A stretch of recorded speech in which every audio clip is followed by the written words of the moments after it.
The word panic attack can be said to be the most appropriate description for this symptom.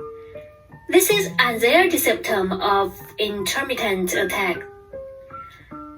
Many relatives start their journey of anxiety disorders from panic attacks, and some patients have other symptoms for a long time.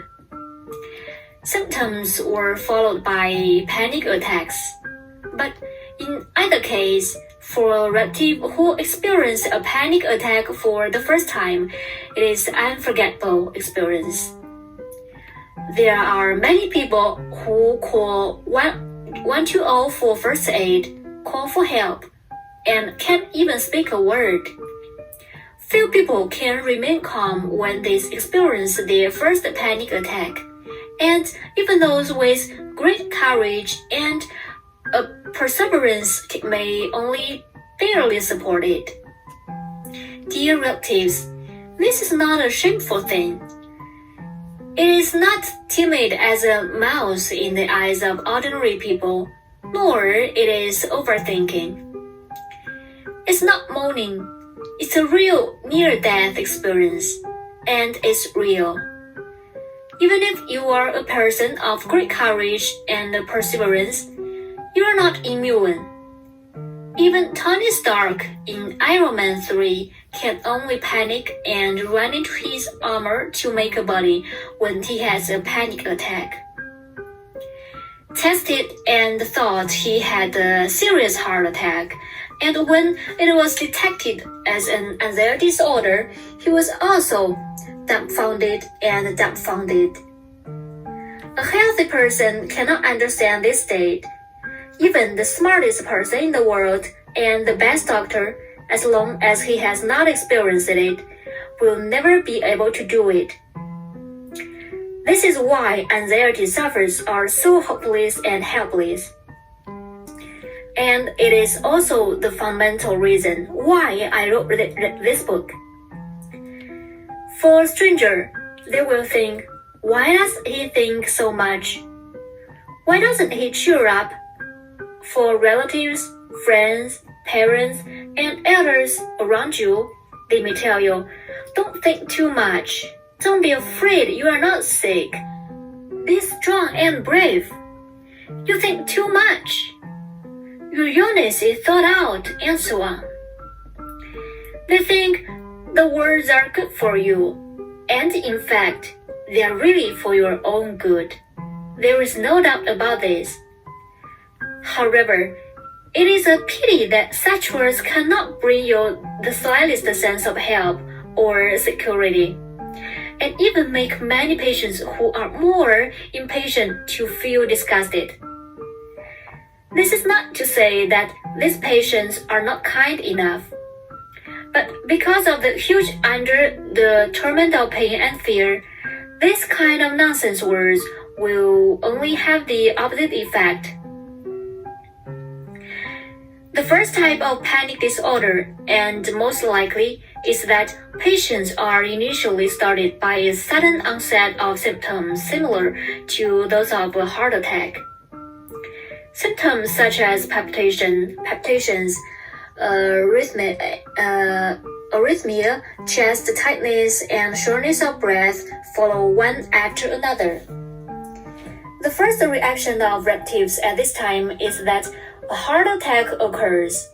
Negative emotions such as tension, panic, fear flood into the brain.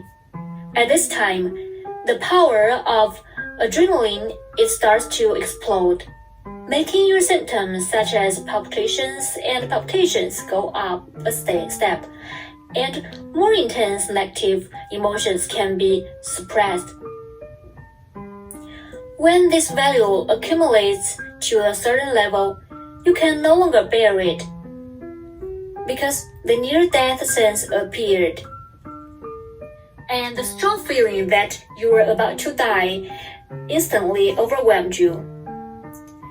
There are some patients who are particularly strong psychologically. According to their own descriptions, the situation is as follows. I felt like I had a heart attack. At first, I was very afraid, but then I overcome most of this fear, and the situation improved. I suddenly thought of my family, my parents, and my children. When I thought about them, I couldn't stop my fear, because I couldn't help thinking, if something happened to me, what would they do? Who will take care of my parents? Who will take care of the child? The emergence of this idea made me lose residence all of a sudden, completely fail, and the sense of near death also appeared as it should be. This is why more than half of the patients choose to call 120 for first aid and call for help at this time. The funny thing is that when you are sent to first aid, the doctor can't detect the big problem. When the doctor tells you that the problem is not a big problem, at times, we will feel relieved while questioning whether it is because of the doctor's words and the sense of security in the hospital. At this time, all your symptoms will obviously improve because you feel saved. What you don't know is that when you experience a panic attack for the first time, your body secretes adrenaline in order to protect you. When you experience a major danger situation, which makes you have the fight or flight instinct. It will provide you with strength, speed, and response. At the cost of increased heart rate, palpitations, chest tightness, shortness of breath, nausea, and other physical symptoms, this is human instinct. And this is just a stress response made by the body to protect you. There's no real harm to you. Unfortunately, although this fight or flight stress response can protect you, although it is effective, it does not mean it is correct, because it is a spontaneous response, especially when you are being held for a long time. After negative emotions or shocks causes your nerves to become disordered, your nerves incorrectly believe that you are in a dangerous state and make a wrong response under the stimulation of certain specific environments and reasons. In fact, if you understand the mechanism of panic attacks at the beginning of each panic attack, you will not be influenced by misunderstandings. Examine and analyze this feeling, so that you are not afraid or afraid. It is very likely that you will have panic attacks that don't ever even start, go away quickly, and don't get worse if they don't go away. It may not be easy to do this at first, but as you become more and more familiar with the mechanism of panic attacks, you can definitely do it. Remember, panic attacks are not terrible. You just need to cut off the vicious cycle. It is nothing more than that. And when you do it the first time, then the second and third time will be logical. For a patient who has more frequent panic attacks, say 3 times is enough. I even doubt whether it will appear again. Of course, what if it does? After all, you are already the winner of this battle. In the face of a loser, how can it endure you?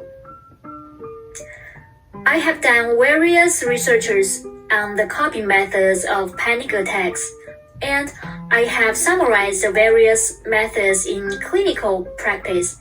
But so far, none of the methods can compare with the methods of Dr. Clairwick's. Now that I have made some changes to this method and taught it to loved ones, you can practice it regularly because it is effective for almost most symptoms, including thinking symptoms, except for panic attacks. What Dr. Clairwick said about facing, accepting, swaying, and waiting, in fact, The most important thing is to face, not to go beyond the face and accept directly. Whether the so-called self-regulation or direct distraction is actually, it is false acceptance, which has a comforting effect but not a therapeutic effect. Of course, no matter how good the method is, you still need to practice with your usual symptoms. Have you noticed that the more afraid you are, the more uncomfortable it will be? The more uncomfortable and the more afraid is terrifying and is a vicious cycle. So, sit down, find a comfortable position, relax as much as you can, close your eyes, and imagine that your eyelids are so heavy that you can't open them, no matter how hard you try. After entering this state, carefully understand your symptoms. Fully understand all your discomfort. Use your mind to control it and make your heart beat faster. Make your blood pressure a little higher. Make your head dizzy a little more. Make your tremors a little more. And make all your pain worse. Make your bad mood worse. You'll find that you can't make your condition worse because the power of adrenaline is limited. And that's it at best. Once you do, it shows that you're looking at it with interest, a kind of contempt, and the symptoms will only gradually ease as you relax. I remember when I was practicing, I laughed out loud many times. It was kind of ridicule. Once you laughed at them, then what else is scary about it? I can tell you responsibly that anxiety is a thing. If you love it and like it, it will stay away from you. If you laugh at it and not be afraid of it, they will be afraid of you. Only negative emotions such as fear, tension, entanglement are its favorite places to stand. So, think about it. Are you afraid of the symptoms itself? Or fear that these symptoms are a precursor to sudden death?